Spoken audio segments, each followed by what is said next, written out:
noite, iniciamos mais uma edição do Dimensão Total na TV. Nosso programa tem a produção do jornalista Ronald Machado. De início, lembro o WhatsApp do programa. Aqui é Fortaleza 859-9925-1122. Lembro também o nosso portal na internet, portalarrudabastos.com.br. O telespectador pode rever qualquer um dos nossos programas anteriores. Bom, hoje aqui no programa Bancada Completa, programa especial de Natal. Já vai aí a nossa mensagem e um Feliz Natal para todos os nossos telespectadores, mas no final nós vamos falar mais um pouquinho de Natal. Estamos aqui com o Dr. Manuel Fonseca, médico sanitarista, ex-secretário da Saúde do município de Fortaleza, poeta, escritor, compositor e coordenador do movimento intitulado Médicos pela Democracia. Voltando ao programa, o Dr. Djalma Pinto. Dr. Djalma Pinto é professor universitário, advogado e escritor.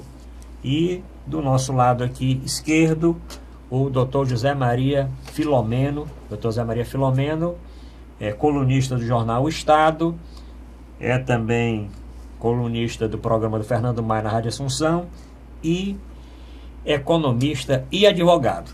Bom, quando nós estamos no Natal, vamos começar falando do movimento aí nos shoppings e nas lojas no centro da cidade. Várias reportagens falando exatamente do otimismo que esse Natal está gerando. E eu pergunto, professor Djalma, tem motivo para esse otimismo, professor Djalma? Olha, todo mundo gosta de consumir. O cidadão, de um modo geral, ele tem uma propensão para consumir, para comprar, para realmente celebrar. E o Natal realmente é um momento em que as pessoas se dispõem a estar presente, há uma motivação intensa em termos de solidariedade. E parece que a economia está começando a se restabelecer, a tomar um impulso maior e isso possivelmente está se refletindo. Mas o que nós devemos tomar como grande lição para esse final de ano é a necessidade da solidariedade e para que cada pessoa possa consumir, para que todos tenham acesso ao mercado que realmente comanda a economia, que é o grande sonho do mundo moderno, mundo virtual, é dar oportunidade. Nós temos que começar 2018 com essa ideia de que todos têm acesso a uma educação de qualidade, todos devem ter acesso a uma educação financeira, das palavras mais otimistas daqueles que acham que o mundo pode combater a desigualdade, que essa diferença entre pobres e ricos pode ser encurtada se houver uma oportunidade, educação financeira acessível às camadas mais pobres, para que todo mundo possa consumir, enfim, ter uma vida muito melhor. José Maria Filomeno, estamos chegando no Natal e sempre nessa época esse movimento nos shoppings aumenta. O que é que o senhor acha? Esse Natal vai ser melhor do que o do ano passado? Olha, a expectativa é essa. Todas as entidades do comércio, as câmaras de dirigentes lojistas, né, estão com a expectativa de um crescimento entre 4% e 4,5% acima do ano passado. Os últimos natais, que é uma data marcante do comércio, né? O comércio vive assim dessas datas aí pontuais, Natal, Dia das Mães, Dia das Crianças. O Natal é, de fato, o mais relevante. Projeta o melhor Natal dos últimos 4 anos, né? Como bem disse o professor Djalma, a economia está se recuperando e o reflexo disso já é sentido no comércio. Os motivos são vários, né? A queda do desemprego. O desemprego ainda está muito grande, mas caiu de 14% para 12%. A queda da taxa de juros. A Selic caiu para 6,75%, a menor taxa da história, e isso já reflete na taxa de juros cobrada ao consumidor. E a queda da inflação. A inflação também está em níveis muito baixos, o que é muito positivo para a economia e proporcionou, além dos preços não terem subido tanto esse ano, proporcionou a melhoria no poder aquisitivo da população. Então, todos esses fatores reunidos geram essa expectativa positiva, né, do comércio para o Natal este ano. Tom Manuel Fonseca, e o Natal? O Natal é realmente só consumo mesmo ou tem mais algo aí a se comemorar? O Natal sempre é uma festa de... o comércio aproveita o Natal, né? Que teoricamente seria uma festa do menino Jesus, né? Que nasceu numa manjedoura, não teve esse benesse todo quando foi nascer. Eu acho que existe essa tendência natural de dar presentes. Eu não percebo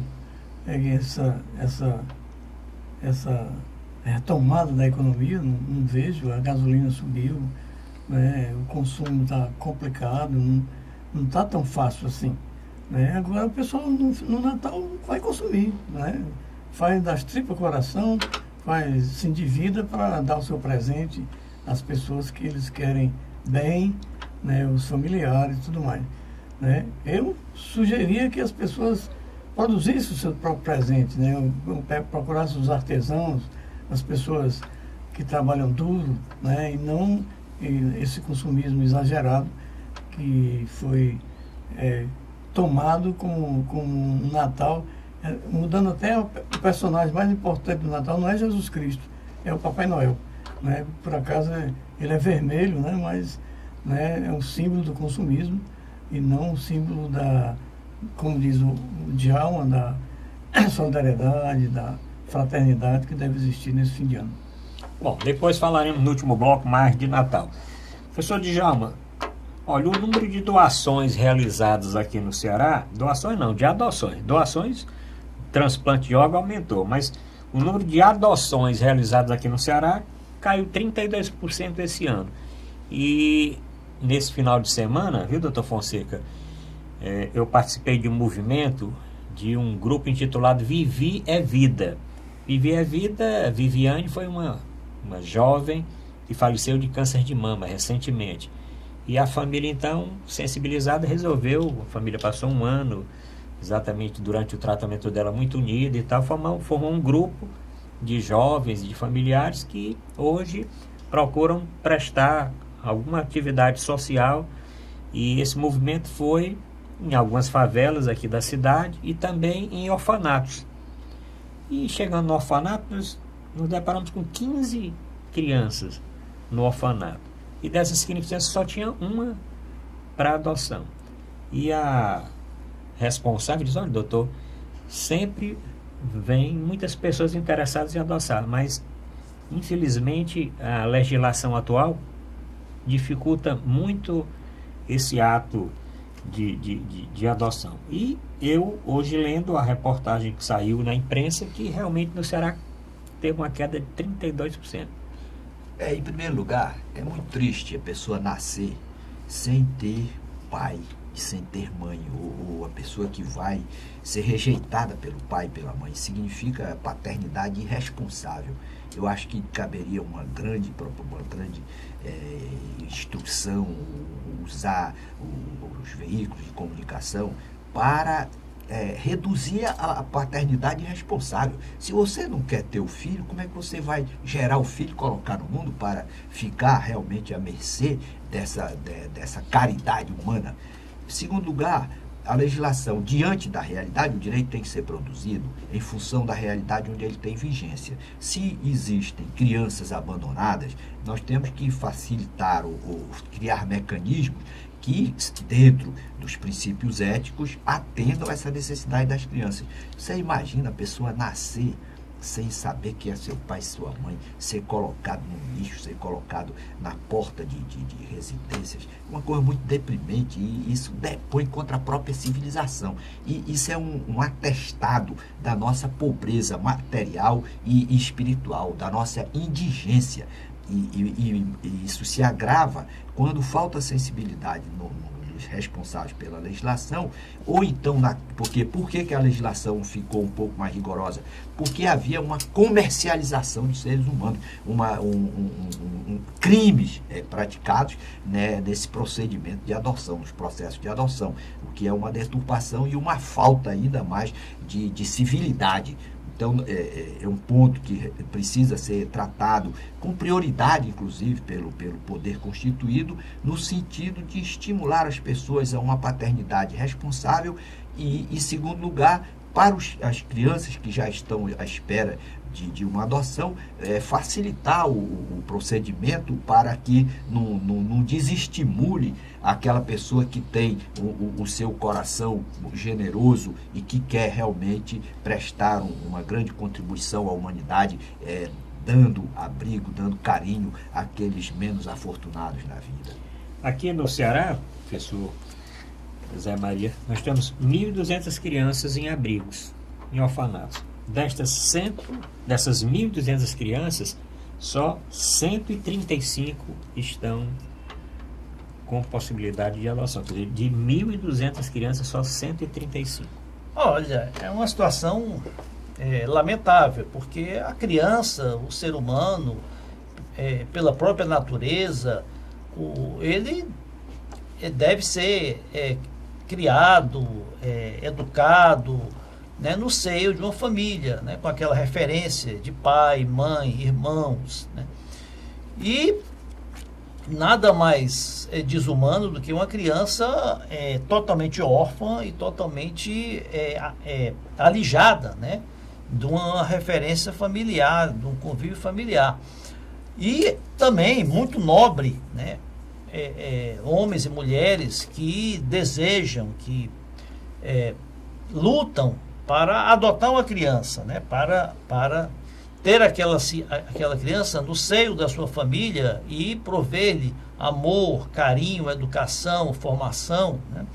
Pai e mãe é aquele que cria, aquele que educa, né? Não necessariamente aquele que gerou biologicamente.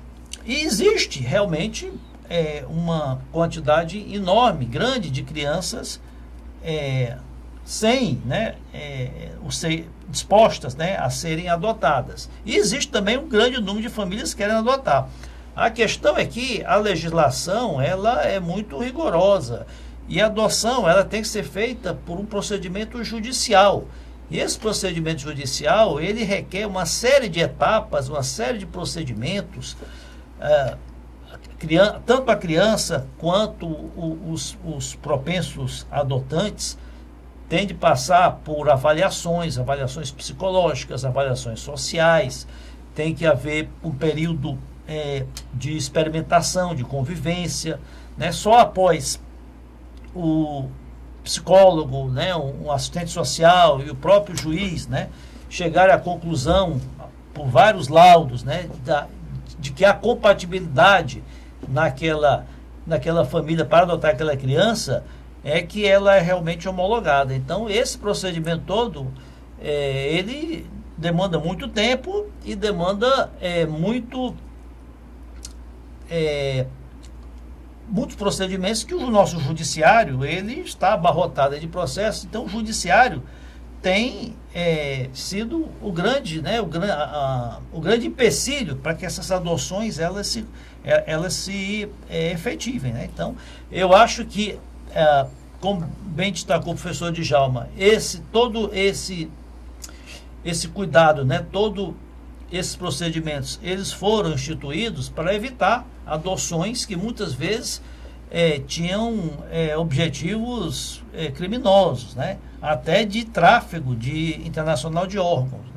Mas eu acho que é exagerado. Eu acho que o poder público deveria rever os procedimentos e acelerar, né, a tramitação dessas adoções para que essas crianças sejam realmente acolhidas, né, no seio de uma família. Tomana Fonseca, com relação a esse tema, eu fiquei impressionado com o número de crianças, né, que estão atualmente nos orfanatos, 1.200 crianças, e dessas só 135 aptas para adoção. E muitas das vezes as pessoas dizem, olha, não adianta nem tentar, porque o senhor vai passar não sei quantos anos e não vai conseguir. Tomana Fonseca, com relação a esse assunto. A primeira questão, eu acho que temos que louvar esses órgãos que acolhem essas crianças, né? Os orfanatos, né? Às vezes são religiosos que acolhem e acolhem de forma amorosa, né? E mantém essas crianças, isso merece nosso elogio. As crianças abandonadas, a gente não tem assim uma avaliação das causas. Muitas vezes são jovens, mães solteiras, né, ou então em situações dramáticas do ponto de vista social, que resolvem abandonar seus filhos, que é mais um drama, né? Eu acho que tem um componente jurídico que dificulta realmente, tem que ter as precauções por causa do tráfico internacional de órgãos de crianças, mas também tem uma certa insegurança da sociedade, né? Esse ano foi meio conturbado, né? O presidente saiu da presidência eleita, surgiu vários tipos de reformas que deu uma certa insegurança dos aposentados, que geralmente são pessoas que podem adotar quando já estão estabilizados. Tem insegurança também na questão da reforma trabalhista e várias questões da sociedade que fez com que a população tivesse mais precaução em assumir uma nova responsabilidade, porque a adoção é uma responsabilidade para o resto da vida, né? Então, acho que é um drama social importante que o poder público podia, né, não só a justiça em ser ágil, mas podia ver alternativas de como acolher essas crianças, né, e alternativas de tentar colocar essas crianças no seio de uma família, que é uma forma deles crescerem na sociedade como um cidadão e cidadã. A questão, doutor Fonseca, não é falta de famílias dispostas a adotar, não. Há muitas famílias querendo adotar, tanto que existe uma fila, uma lista, né? Eu conheço pessoas que vieram ao Ceará do Sul, onde a oferta, quer dizer, de crianças é bem menor, querendo adotar e não tiveram essa oportunidade porque a prioridade é de famílias, né, de pais e mães cearenses, né? Existe uma fila que tem que ser seguida. Tanto que existe até a figura, né, aquela figura que era utilizada muito aqui no Brasil, que era chamada adoção à brasileira. O casal simplesmente recebeu uma criança rejeitada aí pelos pais e a registravam no cartório como se filha fosse. Era chamada adoção à brasileira, né? Mas famílias dispostas a adotar existem muitas. O problema é que os procedimentos judiciais são tão complexos e o judiciário é tão lento, né, que essa tramitação posterga-se por meses e anos. Mas ainda tem outro ponto aí que eu acho que é relevante aí. Eu acho que é um problema de saúde pública que tem que ser encarado. Você tem mais de 1.000 crianças e aqui não tem guerra. Porque quando existe guerra... É social grande, né? Quando existe guerra, aí mata o pai, mata a mãe, aí tem terremoto e tal, aí as crianças realmente ficam sem abrigo, sem casa, sem parentes e tal. Mas não tem guerra, nós não temos catástrofes. Nós temos o quê? Uma irresponsabilidade em termos de concepção. Então falta o quê? Falta a Secretaria de Saúde assumir uma postura de estimular os jovens, principalmente na utilização dos anticonceptivos. Então você tem, por exemplo, na Europa, tem em Portugal, e tem métodos de anticoncepcionais que são mais práticos e mais eficazes e acessíveis. Os postos de saúde, as instituições públicas disponibilizam. Então, me parece que esse aumento exagerado de crianças que não têm pai, não têm mãe, crianças que ficam desabrigadas, é uma consequência grave de uma falha de política pública na área da saúde que precisa ser examinada. E você imagina, qual é a pessoa no mundo que quer nascer para não ter o reconhecimento do seu pai e da sua mãe, para ser colocada no orfanato, ficando à mercê da caridade de terceiros? Isso é um problema gerador de uma infelicidade profunda numa nação que precisa ser examinado com mais rigor. Imagine qualquer um, se coloque no lugar daquela criança que está no orfanato, toda pessoa que passa, a criança reclamando por carinho, porque realmente não teve afetividade da vida, é uma crueldade que precisa ser examinada, eu acho, com mais profundidade.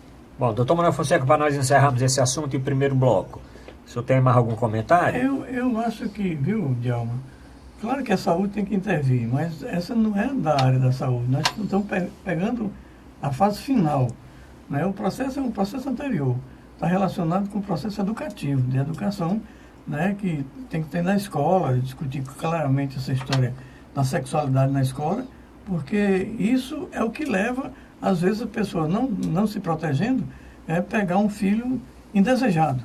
Né? Claro que a saúde tem que acudir depois do acontecido, porque dificilmente um jovem vai procurar um serviço de saúde para tomar anticoncepcional se ele ainda está em formação. Isso é um problema da educação e um problema social também, né? Que as pessoas, às vezes, não têm condição de manter seus próprios filhos.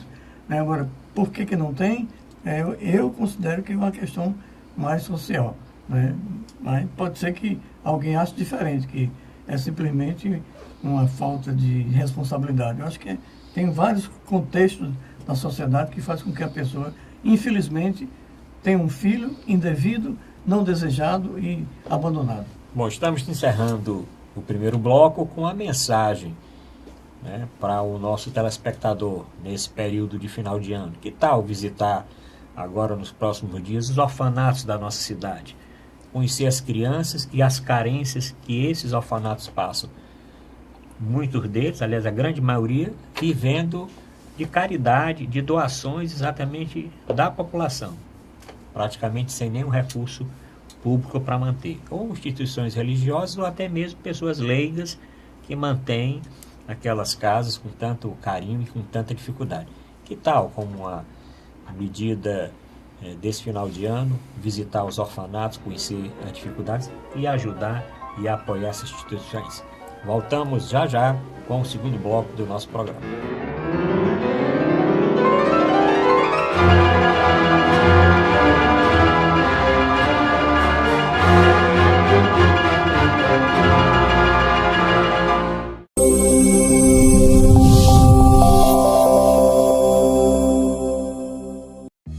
Com o Ceará de ponta a ponta, o governo do estado abre milhares de quilômetros de novos rumos no Ceará.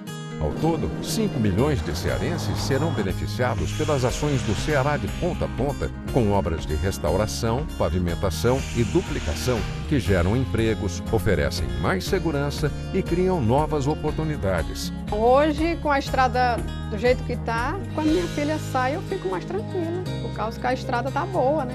Ela vai e volta com mais conforto e segurança. Para eu que venho de moto, melhorou muito, porque a pista agora está boa. Vem mais disposta, sai mais tarde um pouquinho e chega no horário certo.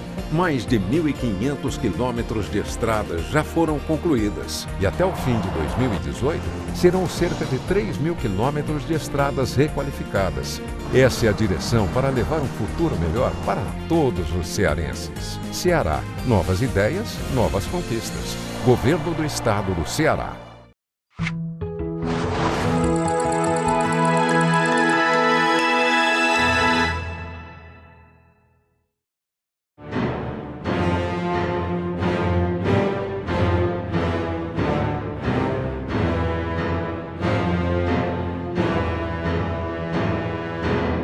Vamos apresentar Dimensão Total na TV.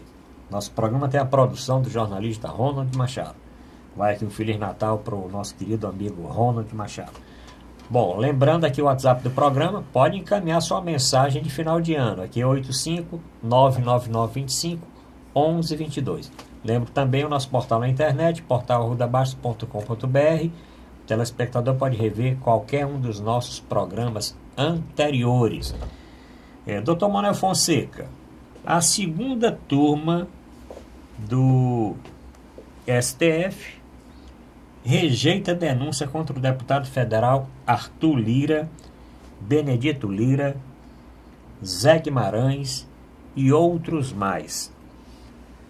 Dos 3 que compareceram para votar, Dias Toffoli e Gilmar Mendes libera todos. Não é soltar, não aceitou a denúncia, né? Ninguém aceita a denúncia de nenhum delator contra estes políticos. E o Fachin foi o voto contrário e por 2-1, este foi o resultado que tem gerado muitos comentários dizendo que é um novo entendimento com relação a essas delações premiadas, porque a alegativa do Gilmar Mendes e do Dias Toffoli é que essas delações não vinham recheadas de provas. E aí, doutor Manuel Fonseca? Essa é uma discussão muito importante, né? Porque se você faz uma delação para obter vantagens, né? Você geralmente não tem provas, né? Ele vai dizendo o que dá na vontade, ou então que o que interlocutor quer ouvir, né? E isso é complicado, né? Porque a denúncia tem que ser... A delação é no início do processo. Não deve ser aceito como uma verdade, mas sim tem que ser buscado as provas para aquilo que a pessoa está dizendo, tem como comprovar. Porque senão fica o disse pelo não disse, né? Eu não sei o caso desses 3 deputados, né? Mas pode ser que o Supremo seja mais rigoroso nessas delações premiadas. A delação é um negócio meio assim, questionável, né? A pessoa, às vezes, é pressionada para delatar, né? E aí, né, entra no jogo, né? É muito ruim para a justiça, né? Então, em vez de estar buscando provas, está buscando alguém que, sob pressão, às vezes até de uma prisão prolongada, ou algumas ameaças sutis sobre familiares, ou outras coisas mais, eles começam a falar, né, sem conseguir provar o que tá dizendo. É preciso que o Supremo tenha mais rigor nesse processo da Lava Jato, né, e que requeira a apresentação de provas, e não eu acho, eu acredito, né, eu suponho, né, isso não é justiça, isso é outra coisa. Então, Zé Maria, e esse caso aí, é um novo entendimento? Você acha que isso pode gerar, tanto na primeira turma como no próprio pleno, um modo de avaliação diferente dessas delações premiadas? Semana passada teve aquele problema daquela CPMI, não é isso? Que tratou na CPMI da delação da JBS, JBS. Da JBS, né? Que, inclusive o relator, ele até mudou no relatório no final. Nós conversamos aqui, inclusive. Ele tinha o relator que era o Marum, né? Que hoje Marum. é o ministro da Coordenação Política, tinha pedido o indiciamento do Rodrigo Janot e de outros procuradores em função de todo o processo de delação da JBS, que realmente é passível de muita crítica, porque se concedeu benesses, né, vantagens extremamente favoráveis aos delatores, os irmãos Joésia e Batista, que confessadamente cometeram centenas, dezenas de crimes em todas as ordens, contra a ordem política, ao corromperem políticos através de doações excessivas e ilegais, contra a ordem econômica, contra a ordem financeira, fraudes em licitações, fraudes na concessão de empréstimos em bancos públicos, crimes contra o sistema financeiro, e realmente tiveram assim benefícios exageradamente vantajosos. Agora, eu não vejo nenhuma mudança de entendimento. A delação premiada, o Instituto da Colaboração Premiada, que foi instituído, né, no ordenamento jurídico brasileiro, o colaborador, ele tem que apresentar provas, indícios, pelo menos, daquilo que ele está oferecendo ao Ministério Público como informações, né? Senão, só a simples palavra, né, não é suficiente. Agora, as provas, né, elas são analisadas pela Justiça de uma forma concatenada, né, de uma forma ampla. O Ministério Público, o Judiciário, ele analisa o conjunto lógico, formal, né, a lógica das provas, porque não existe recibo de propina, aquele que recebe uma propina, um corrompido, né, ele não dá um recibo, né, ele não deposita aquele valor na conta, né, ele não tirou fotografia recebendo dinheiro, né? Não grava. Então, o que o judiciário vai analisar é se aquilo que o delator está relatando, se está concatenado, se faz alguma lógica com outros indícios, com outras informações, né? Se são várias pessoas, né, que dão informações que batem, né, que se coadunam, né? Se existe outras informações, né, que complementam aquilo que a lógica, né, a veracidade daquilo que o delator está expondo, né? Professor Djalma Pinto, e aí? Olha, Nós discutimos isso nos últimos 2 anos aqui, de forma, sim, efetiva. O que é que o senhor acha desta decisão aqui, que rejeitou essa denúncia, e do que está sendo encaminhado aí para o futuro? não, em primeiro lugar, historicamente, o Supremo tem tem uns 300 deputados e senadores lá, inclusive muitos com denúncia recebida. Por exemplo, tem o senador Renan Calheiros, tem mais de 15. Ele não julga nenhum. Então, por isso que a sociedade está exigindo essa extinção do foro por prerrogativa de função, que na verdade se torna foro especial, foro privilegiado, porque não tem julgamento nenhum. Então, qual foi a finalidade? Por que surgiu a delação premiada no mundo jurídico, no planeta?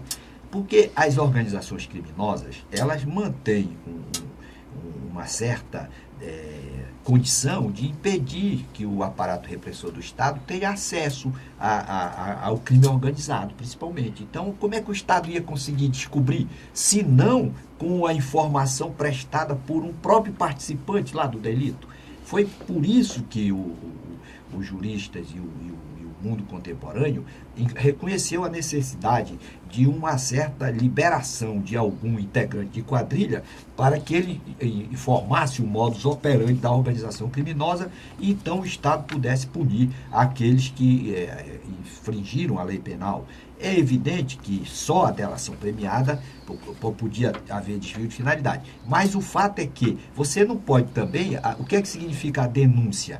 A materialidade e a autoria do crime provado. Então está lá provada a corrupção.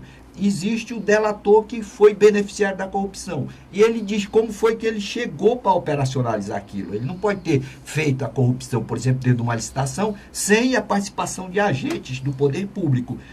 Aí o recebimento da denúncia permite que haja a instrução criminal para que se apurem os fatos relacionados com a ilicitude. Então você tem a materialidade do crime, tem o criminoso dizendo como foi que operacionalizou-se aquilo. Aí chega a Suprema Corte e diz, não, vamos encerrar o processo, não vamos mais apurar, a permitir a instrução do feito. O que é que significa isso?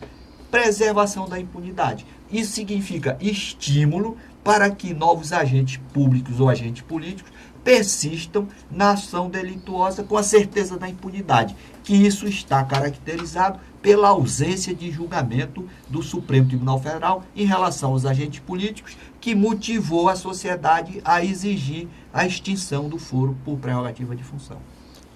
Bom, doutor Manuel Fonseca, vamos continuar ainda nessa esfera aí jurídica, falando que foi marcado o julgamento em segunda instância do ex-presidente Lula para o dia 24 de janeiro de 2018, lá no Tribunal Regional Federal da 4ª Região.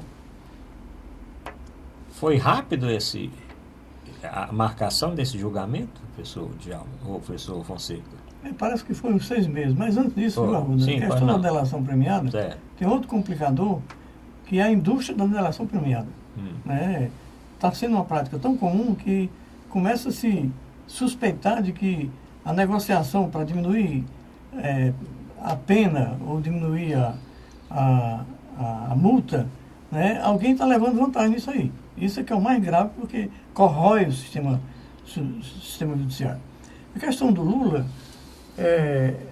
vai ser um grande julgamento, não tem a menor dúvida, né? Porque até agora não se foi possível apresentar prova nenhuma da denúncia no apartamento do Guarujá. né? E o processo continua já com a condenação dele, né? Isso significa que, se for confirmado, ele será alijado do processo eleitoral. Um presidente que tem 51% de aprovação da população, por várias pesquisas, né? Então você vai tolher o processo democrático, né? Você tirando um personagem, né, sem prova, né, do processo eleitoral. Vai ser um ato político internacional, né? Estão sendo convidados para Porto Alegre, o Jimmy Carter, dos Estados Unidos, né, os presidentes da América Latina, Evo Morales, a Kirchner, né, o Bernie Sanders dos Estados Unidos, né, o Syriza, né, são várias personalidades internacionais, Mujica, né, que foram convidados para assistir, né, ou estar presente no julgamento do ex-presidente Lula, né. Se não houver provas contundentes, vai ser uma desmoralização internacional do país e do judiciário. Se eles conseguirem apresentar provas, né, aí a coisa muda um pouquinho. Então, vai ser um negócio histórico, porque vai ser um divisor de águas, né, de afirmação dos procedimentos do Lava Jato, ou uma certa parada nos procedimentos e exigência de que houvesse uma fundamentação na denúncia ou mesmo na condenação. Então, acho que vai ser estão sendo chamado o Fórum Mundial Social Extraordinário, né? E então vai ser um grande acontecimento que pode influenciar nas eleições de 2018, com certeza, pelo personagem que o Lula é. Gostando ou não gostando dele, inclusive eu não sou petista, né?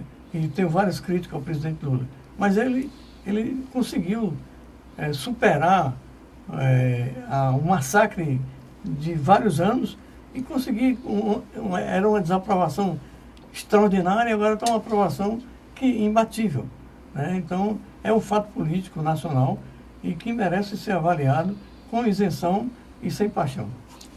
Então, Zé Maria, esse caso aí, depois o professor Djalma, então o Vicente já está pedindo que daqui a pouco nós vamos encerrar esse bloco.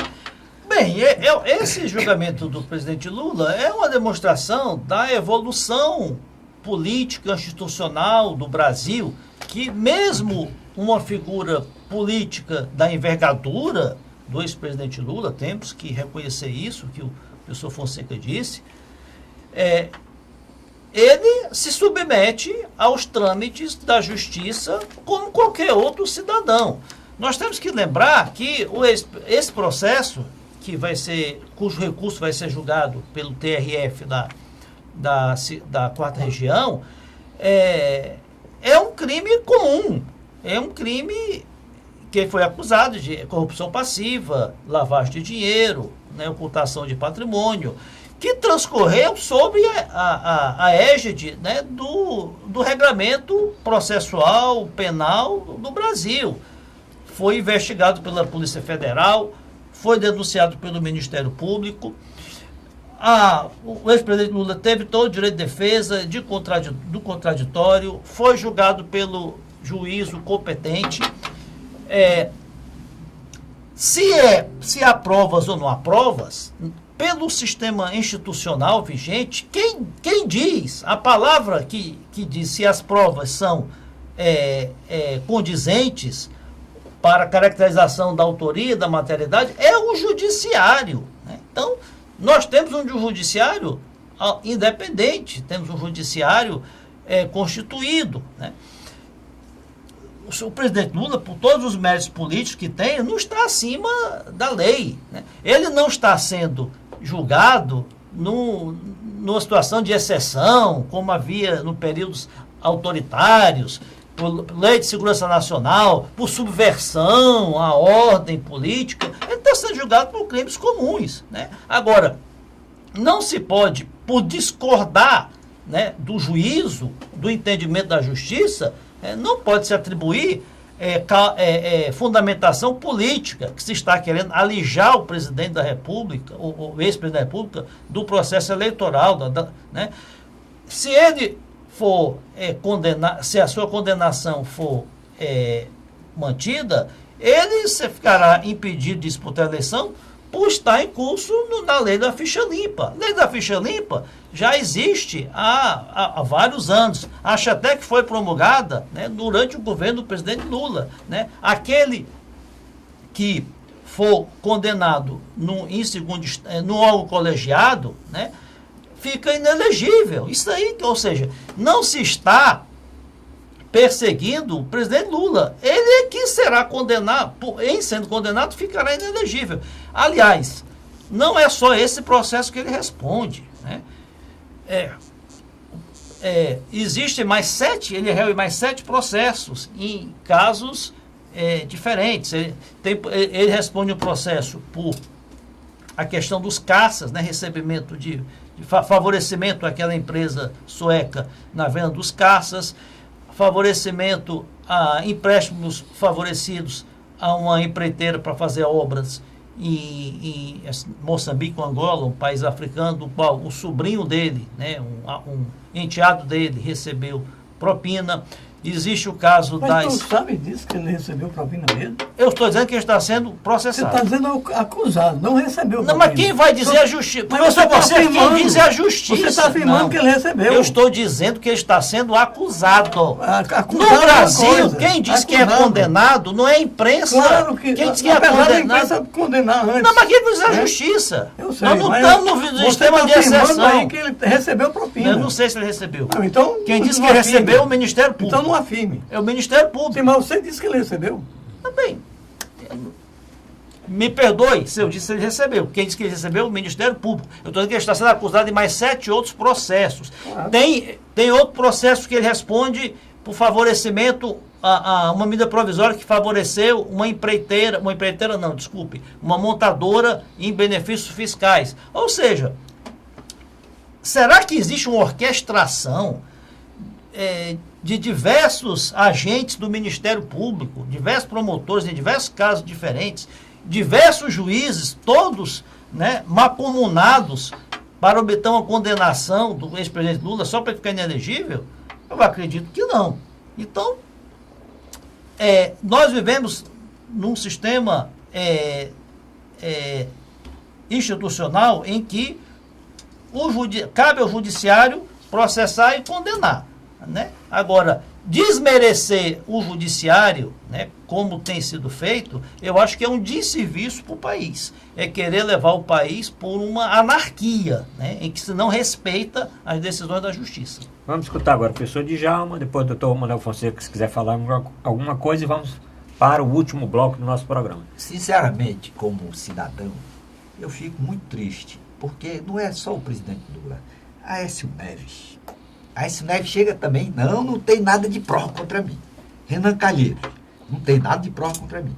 Jader Barbalho, não. Então, o que realmente, friamente analisando, é triste. O Mujica, citado muito bem pelo professor Fonseca, grande liderança do Uruguai, Mujica, se você disser que tem um processo contra o Mujica, você deve ser processado.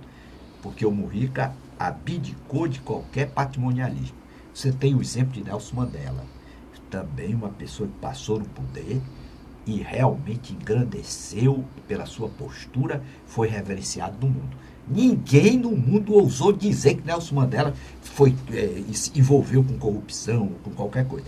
O problema nosso não é só do presidente Lula, não. É uma geração de políticos que foi educada, estimulada pelo patrimonialismo. Então, o quê? O Estado não tem dono, a coisa do Estado não tem dono. Então, pode liberar para amigos e tal. Aí, o que é que aconteceu? Também esse pessoal se inspirou na ausência de sanção. Para isso, o Supremo Tribunal Federal tem que ter, realmente ser chamado para se justificar perante a história. Porque se você for relacionar as pessoas que estão denunciadas ou indiciadas com prerrogativa de função, historicamente essas pessoas não são condenadas. Então criou-se uma sensação de impunidade que fez uma cultura em quem vai exercer o poder político no Brasil. Infelizmente, agora houve uma aplicação da lei na primeira instância, tanto que Eduardo Cunha, os que não foram privilegiados, estão sofrendo as sanções que na história do Brasil sempre foram incidentes sobre pobres e pessoas de cor.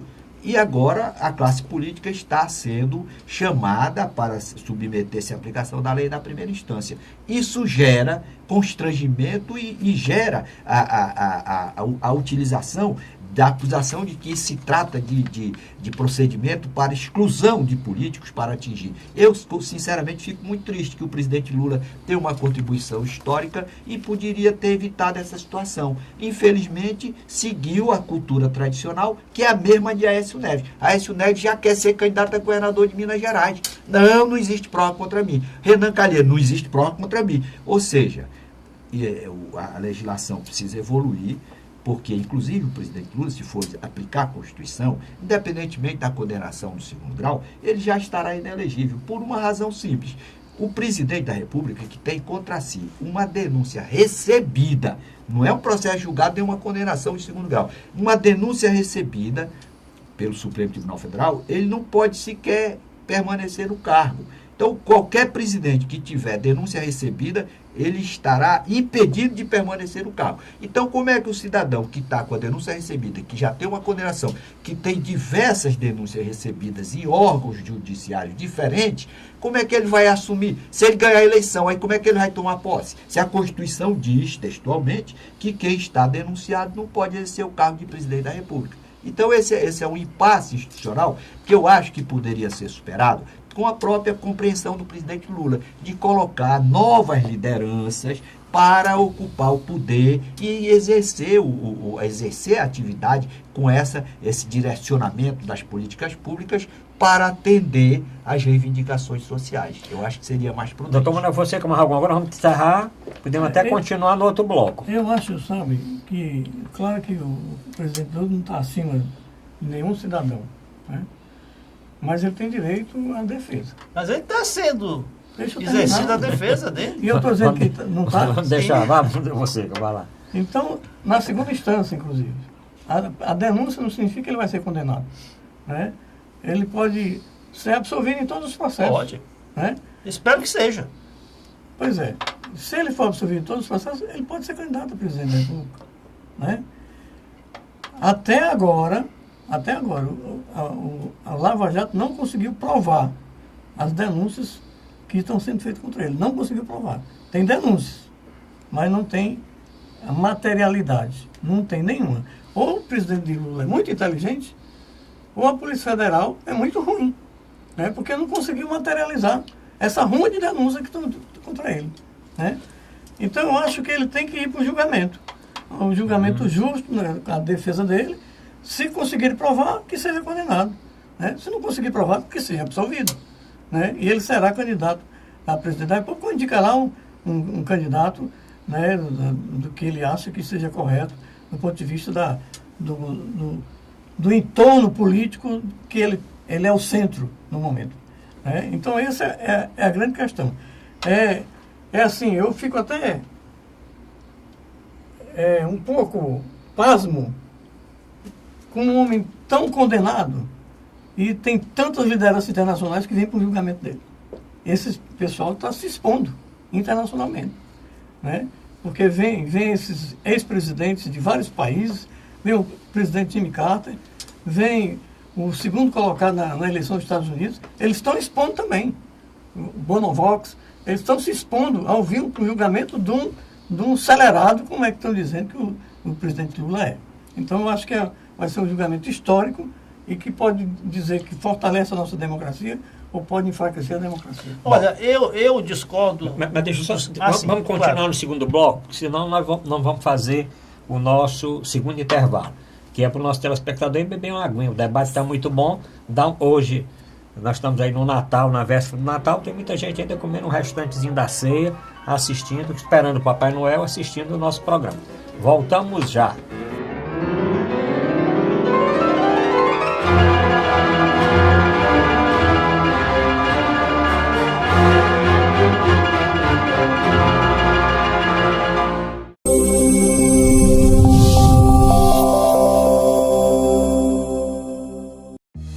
Com o Ceará de ponta a ponta, o governo do estado abre milhares de quilômetros de novos rumos no Ceará. Ao todo, 5 milhões de cearenses serão beneficiados pelas ações do Ceará de ponta a ponta, com obras de restauração, pavimentação e duplicação que geram empregos, oferecem mais segurança e criam novas oportunidades. Hoje, com a estrada do jeito que está, quando minha filha sai, eu fico mais tranquila, por causa que a estrada está boa, né? Ela vai e volta com mais conforto e segurança. Para eu que venho de moto, melhorou muito, porque a pista agora está boa. Vem mais disposta, sai mais tarde um pouquinho e chega no horário certo. Mais de 1.500 quilômetros de estradas já foram concluídas e até o fim de 2018 serão cerca de 3.000 quilômetros de estradas requalificadas. Essa é a direção para levar um futuro melhor para todos os cearenses. Ceará, novas ideias, novas conquistas. Governo do Estado do Ceará.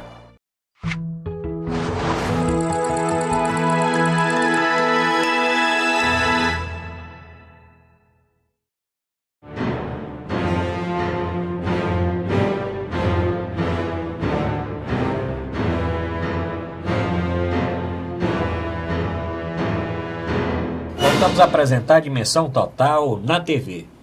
Lembro aí mais uma vez o WhatsApp do programa, não esqueça, 85 Fortaleza 999251122, portal na internet para rever esse programa, assistir ao vivo e rever os anteriores, portal arrudabastos.com.br.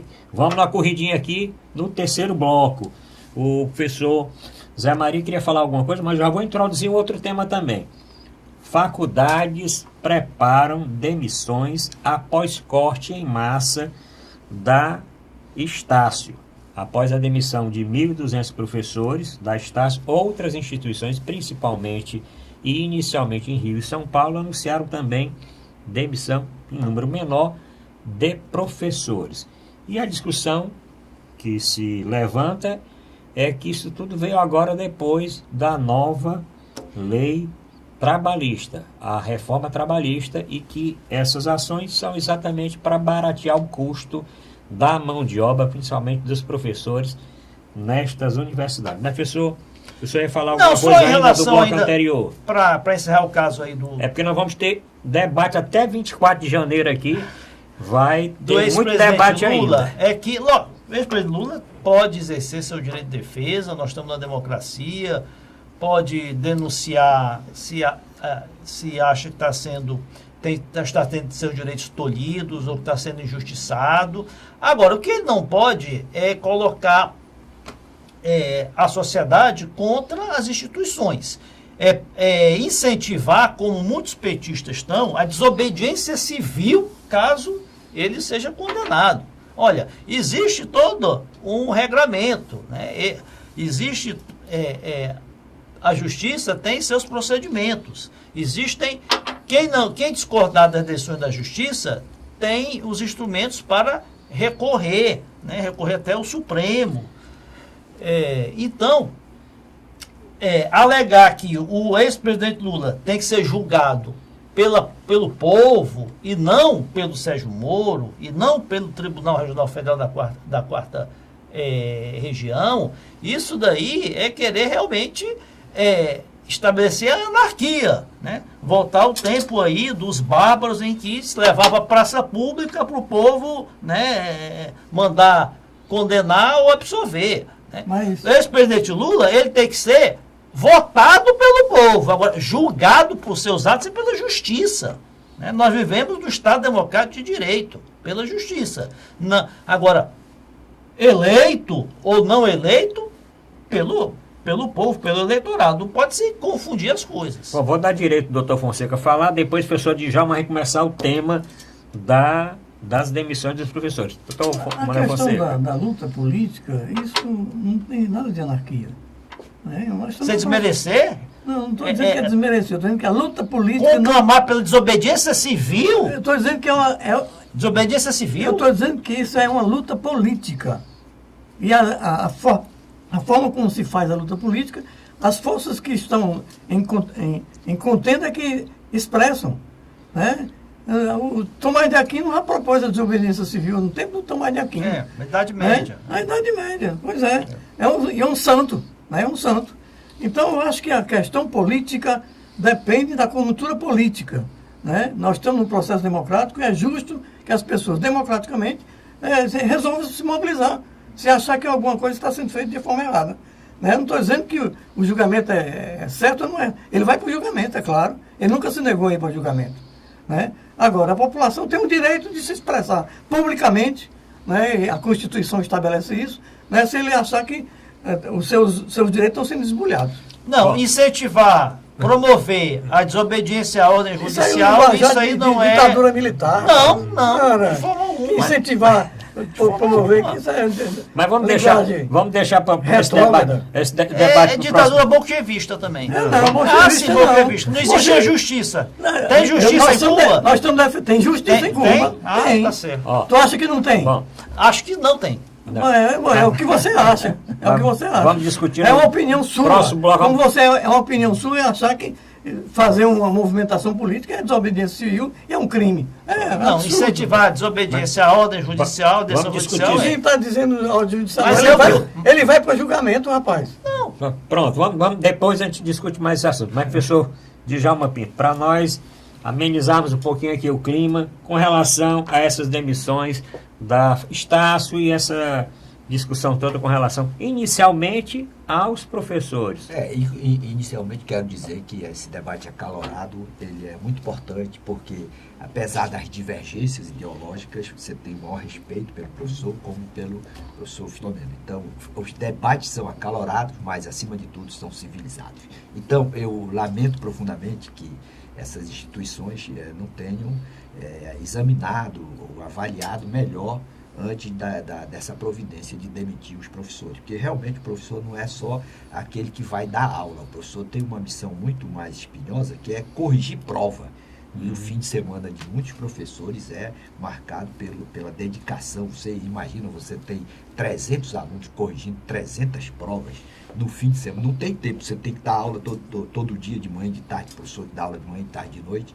E realmente isso poderá acarretar um prejuízo grave e um desestímulo para essa classe que é tão necessária. Não existe sociedade próspera sem prestígio ao educador. O Brasil talvez seja um país atrasado, um país desigual, porque não prestigia os seus professores. Você tem o Japão, tem a própria América do Norte, os países civilizados, países que chegaram lá, que prosperaram.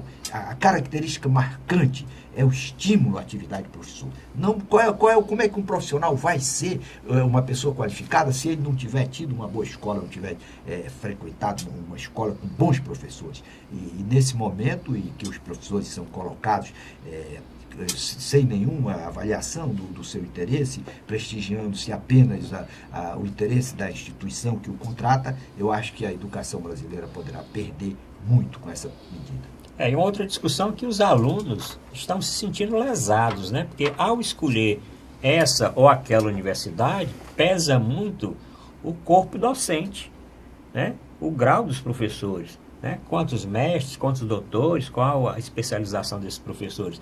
E quando os professores normalmente mais afamados, ou os professores mais queridos dos alunos são demitidos, os alunos, eu estou aqui usando meu curso, estou no terceiro ano, no meio do curso, e agora os professores que eu poderia me beneficiar com o conteúdo das suas aulas, com o conteúdo do seu laboratório, etc., eu vou ficar privado disso e vou provavelmente, sem demérito, ser agora ensinado por outros professores que não têm a mesma experiência ou a mesma qualificação. Professor Zé Maria, Filomeno. Olha, isso eu alertei que esse ponto da reforma trabalhista que institui o trabalho intermitente, ele poderia ser alvo de desvirtuamentos, né? O problema do Brasil é que, infelizmente, o Brasil não é um país sério. Existe muita gente que se aproveita de má fé, né? De situações em proveito próprio. Então, o espírito da lei, o objetivo do trabalho intermitente era para regularizar, formalizar aquele trabalho eventual, né? Aquele que fazia um trabalho esporádico, né? Que a empresa não necessitava contratar por tempo fixo, né? Que era chamado quando havia necessidade.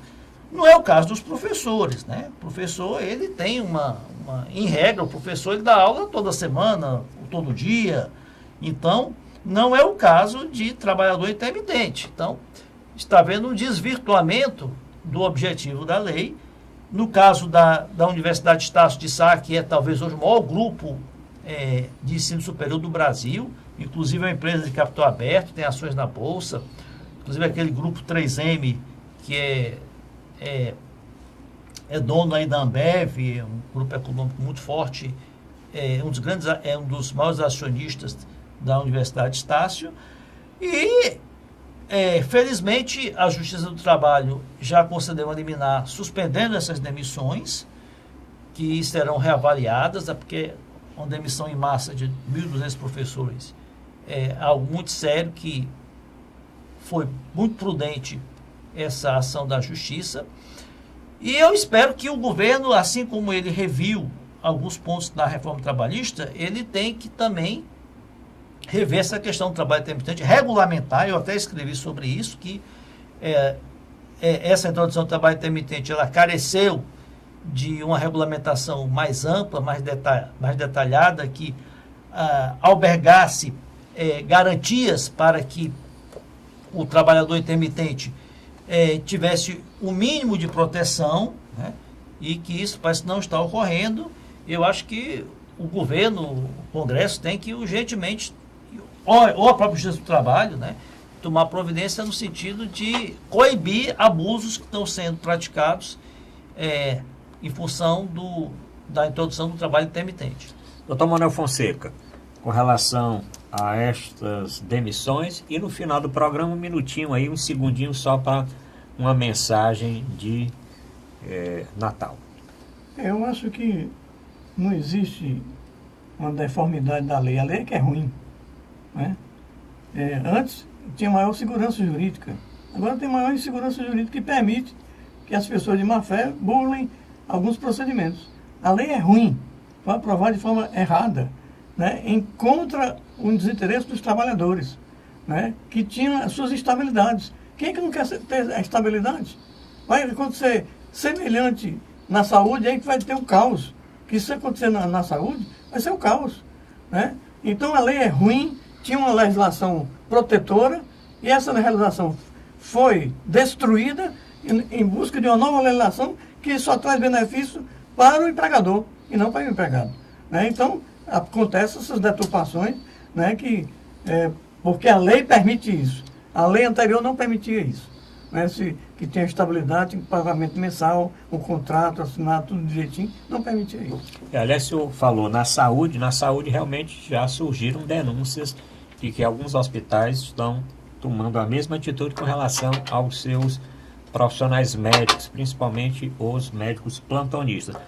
Bom, vamos aproveitar o finalzinho do programa. Professor Djalma, sua mensagem aí de Natal para os nossos telespectadores. Passaram esses 12 meses prestigiando aqui o Dimensão Total na TV. Olha, eu espero que esse Natal seja de muita alegria, de muita confraternização, de muita saúde para todos os telespectadores e fazer uma reflexão sobre a necessidade da solidariedade. Agora mesmo, esse episódio, a empresa, o que é uma empresa? É uma aglutinação de interesses de empregadores e de empregados. Então, cada um tem que se colocar no lugar do outro. Nem o empregado querer que o empregador vá à falência, nem o empregador também tem a pretensão de ultrajar, de deixar uma situação muito desconfortável o seu empregado. Na verdade, a vida é muito curta e nós devemos buscar uma convergência entre os contrários para se chegar ao mínimo de felicidade, para se desfrutar o melhor que possa cada um usufruir na sua curta passagem pela Terra. Eu quero parabenizar você, professor Arruda, pela sua condução todo permanente, o professor Fonseca, que voltou agora mais elegante e realmente com a saúde restabelecida, e ao meu querido amigo, o professor Filomeno, também quero felicitá-los para um Natal muito cheio de paz e de saúde. Quero lhe parabenizar, professor Arruda, pela condução do programa, sempre de forma muito elegante, muito competente. Quero desejar aqui ao vivo Feliz Natal ao professor Djalma, ao professor Fonseca, ao nosso Vicente e a todos os telespectadores que aproveitem o Natal dentro realmente do espírito natalino, que é a confraternização em família, que é um momento de paz, um momento de reflexão, um momento de buscar esperanças e otimismo, né, para o ano vindouro aí de 2018. Realmente é isso que se deve celebrar no Natal, é a união familiar, é a solidariedade, é a fraternidade.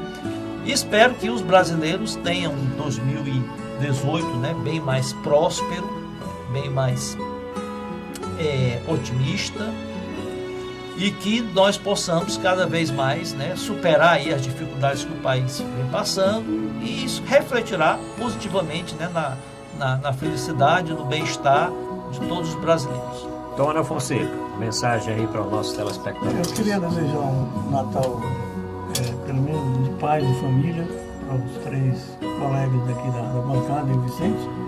Eu queria lembrar a figura do Papa Francisco, né, que ele está fazendo uma revolução pacífica na igreja, ao retomar as origens do cristianismo e fazer a opção pelos pobres.